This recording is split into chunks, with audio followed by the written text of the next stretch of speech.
నమస్తే, welcome to our channel. మంచు ఫ్యామిలీలో జరుగుతున్న గొడవల గురించి మనం అనేక కథనాలు చూస్తూ వస్తూనే ఉన్నాం. అయితే నిన్న కూడా మంచు మనోజ్ అండ్ విష్ణు ట్విట్టర్ వేదికగా ట్వీట్స్ చేసుకుంటూ వస్తూ ఉన్నారు. ప్రస్తుతం దాని గురించి మాట్లాడదాం. మనతో పాటు మనో స్టూడియోలో సీనియర్ ఫిలిం క్రిటిక్ అప్పాజీ గారు ఉన్నారు. నమస్తే సార్. నమస్తే. సార్, సో మంచు ఫ్యామిలీలో గొడవల గురించి అందరికీ తెలిసిన విషయం. అయితే అది రోజు రోజుకి ముదిరిపోతూనే ఉంది. పైగా ఒకరంటే ఒకరు పడకుండా ఎన్నో అవమానాలు చేసుకుంటూ వస్తున్నారు, వాళ్ళది వాళ్ళే ఒకళ్ళు చేయకుండానే. అయితే ఇది ఇంకా ఎన్ని రోజులు కొనసాగుతుంది అంటారు? అసలు ఎందుకని ఇలా ట్వీట్స్ తో మాట్లాడుకుంటున్నారు? అంటే ఇది ఎన్ని రోజులు కొనసాగుతుంది అని చెప్పి మనం చెప్పలేరు ఎవరు. ఎక్కువ రోజులు కొనసాగాలని కూడా ఎవరు కోరుకోకూడదు. వీలైనంత తొందరగా దీనికి ఒక పరిష్కారం దొరకాలి. ఈ గొడవలు ఎలా కొనసాగాలని చెప్పి ఎవరు కోరుకోకూడదు. వీలైనంత తొందరగా దీనికి పరిష్కారం దొరకాలని చెప్పి అందరూ ఆశిస్తున్నారు యాక్చువల్గా.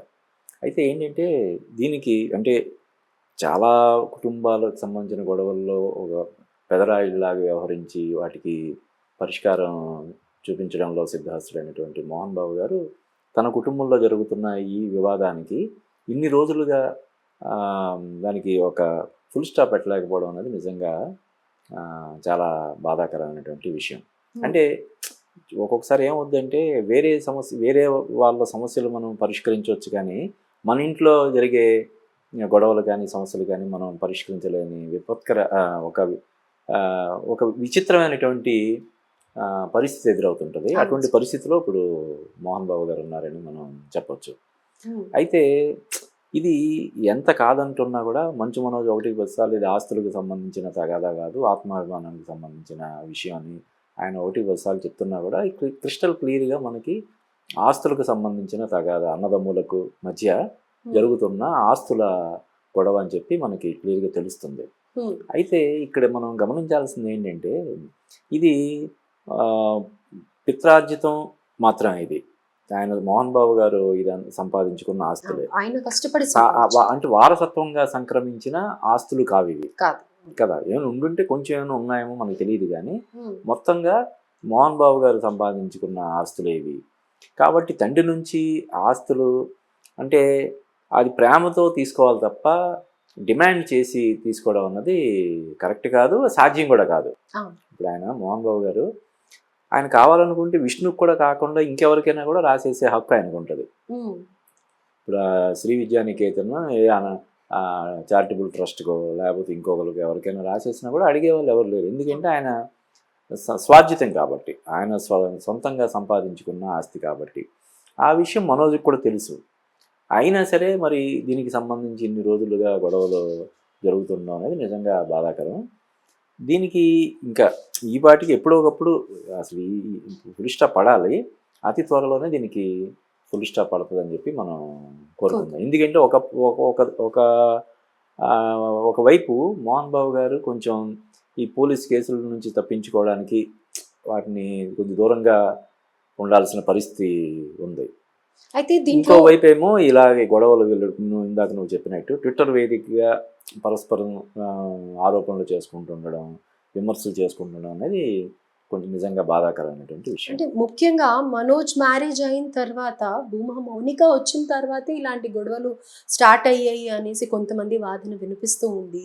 అలాగే ఆయన నిన్న ఆ స్టేట్మెంట్ లో కూడా ఆడవాళ్ళని అడ్డు పెట్టుకుని అన్నట్టుగా ఒక పాయింట్ రేస్ చేశారు.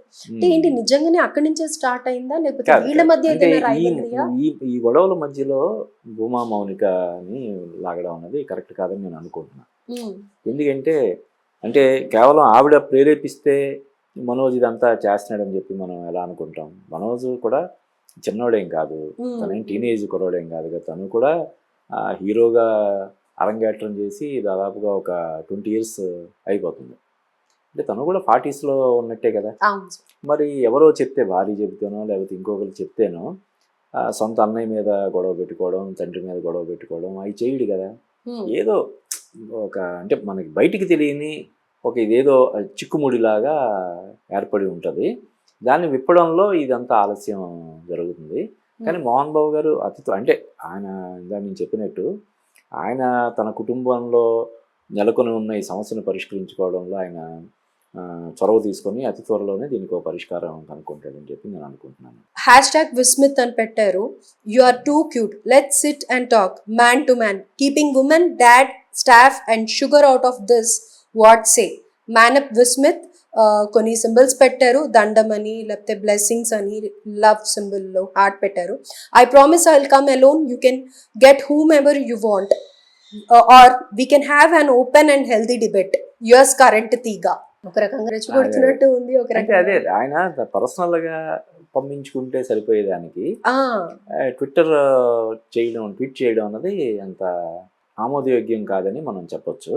బట్ చెప్పాను కదా, దీనికి సంబంధించి ఏదైనటువంటి ప్రాబ్లమ్స్ ఫేస్ చేస్తున్నాడో మనోజ్ మనకు తెలియదు. ఒక పక్క తండ్రితో ఫైట్ చేస్తూ, ఇంకో పక్క అన్నయ్యతో కూడా ఫైట్ చేయాల్సిన నేను ఒక్కడనే వస్తాను, నువ్వు ఎవరిని కావాలంటే వాళ్ళందరినీ పెట్టుకో అది అని చెప్పి కాదు కూడా కదా, అది అంటున్నారు. ఆయన పర్సనల్ గా వాళ్ళ అన్నయ్యకి మెసేజ్ పంపించవచ్చు, లేదంటే వాళ్ళ నాన్నకి మనం కూర్చొని పరిష్కరించుకుందాం అని చెప్పి అడిగి ఉండొచ్చు.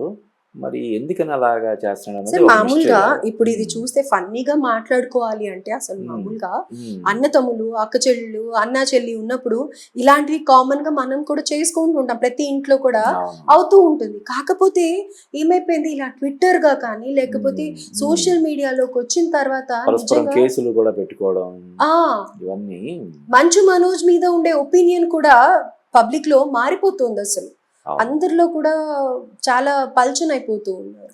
అంటే తనకు జరుగుతున్నటువంటి అన్యాయం జరుగుతుందని చెప్పి ఆయన ఫీల్ అవుతున్నాడని మనకు తెలుస్తుంది.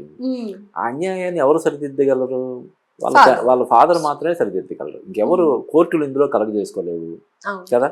సార్ అంటే ఇక్కడ నాకు ఒక డౌట్ సార్, పెద్ద మనుషులు అదే ఇప్పుడు మీరు అంటున్న పాయింటే, ఎందుకు మోహన్ బాబు గారి ఫ్యామిలీని ఎవరు కూడా టచ్ చేయలేకపోతున్నారు? ఎందుకు ఇండస్ట్రీ నుంచి ఒక సపోర్ట్ లేదా? ఇప్పుడు ఎవరికి ఏది కావాలన్నా మోహన్ బాబు గారి దగ్గరికి వెళ్తారు కదా, మరి మోహన్ బాబు గారికి ఎవరు అలా సపోర్ట్ చేసి ఇది చేయండి అని చెప్పేవాళ్ళు లేరా? కాదు, ఇది చాలా సున్నితమైనటువంటి అంశం. ఫ్యామిలీ ఇష్యూ కుటుంబంలో జరుగుతున్నటువంటి ఇది. ఇప్పుడు మొన్న సైఫ్ అలీ ఖాన్ మీద దాడి జరిగింది, అందరూ ఖండించారు. ఇది అలా కాదు కదా, ఇది వాళ్ళ కుటుంబంలో జరుగుతున్నటువంటి ఒక సున్నితమైనటువంటి సమస్య. దాన్ని వాళ్ళే కూర్చొని పరిష్కరించుకోవాలి. ఎప్పుడు వేరే వాళ్ళు ఎప్పుడు ఇన్వాల్వ్ అవుతారు? మోహన్ బాబు గారు స్వయంగా ఎవరైనా ఇన్వైట్ చేస్తే అప్పుడు వాళ్ళు ఆయన అభ్యర్థన మేరకు కానీ ఆహ్వానం మేరకు కానీ వాళ్ళు వచ్చి కూర్చొని ఈ ఇరుపక్షాల వాదనలు విని అసలు ఏంటి సమస్య ఏంటి, ఎక్కడ వీరిద్దరికి ఇదవుతుంది అన్నది చూసి దాన్ని బట్టి వాళ్ళ సలహాలు కానీ సూచనలు కానీ ఏమైనా చెప్తారు. అలా కాకుండా ఎవరికి వాళ్ళు ఏంటి అని మోహన్ బాబు గారికి ఫోన్ చేసి అడిగే ఇది కానీ వాళ్ళు కలగజేసుకునే చొరవ కానీ తీసుకోలేరు. ఎందుకంటే చెప్పాను